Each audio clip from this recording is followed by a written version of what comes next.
കാശിയിലെ ശ്മശാന ഘാട്ടുകളിലൂടെ മുഹ്യുദ്ദീൻ മാല ചൊല്ലി നടക്കുന്ന ദിഗംബര സന്യാസിയായ പൂർണ്ണാനന്ദയെ കണ്ടപ്പോൾ കാശി എന്തൊരു മിസ്റ്റിക്കൽ സിറ്റിയാണെന്നായിരുന്നു ജയദേവൻ ചിന്തിച്ചത്.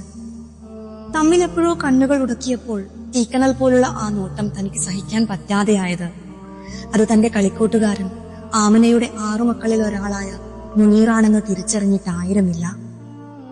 വ്യാമോഹങ്ങളുടെ ശ്മശാന ഭൂമിയാണ് ഓരോ മനുഷ്യ ഹൃദയവും എന്ന പരമമായ സത്യം മനസ്സിലായപ്പോഴായിരുന്നു മുനീർ പൂർണ്ണാനന്ദയായി മാറിയത്. അബ്ദുവിന്റെ ഓർമ്മകൾ ജീവിതകാലം മുഴുവൻ തന്നെ വേട്ടയാടുമെന്ന ഭയം കൊണ്ടായിരുന്നു അവൻ നൂറുദ്ദീൻ ആയത്. പക്ഷേ ആദ്യമായി അവനെ പൂർണ്ണാനന്ദ എന്ന് വിളിച്ചത് ആരായിരുന്നു എന്നറിയില്ല. വ്യാമോഹങ്ങളായിരുന്നു നിറയെ. ബർമ്മയിൽ നിന്ന് വന്ന കുഞ്ഞമ്മുവിനെ ഉമ്മ തീക്കൊള്ളിയെടുത്ത് ഓടിക്കുമെന്ന് വെറുതെ വ്യാമോഹിച്ചു. വീട് വിട്ടിറങ്ങിയപ്പോൾ സഹോദരങ്ങൾ പിന്നാലെ വന്ന് തിരികെ വിളിക്കുമെന്ന് വെറുതെ വ്യാമോഹിച്ചു. എത്രയെത്ര മോഹഭംഗങ്ങൾ! ദിവസങ്ങൾക്കുള്ളിൽ തന്നെ 3ാം പതിപ്പിലെത്തിയ നിസാർ ഇൽത്തുമിഷിന്റെ നൂറുൽ മുനീറുൽ പൂർണ്ണാനന്ദ.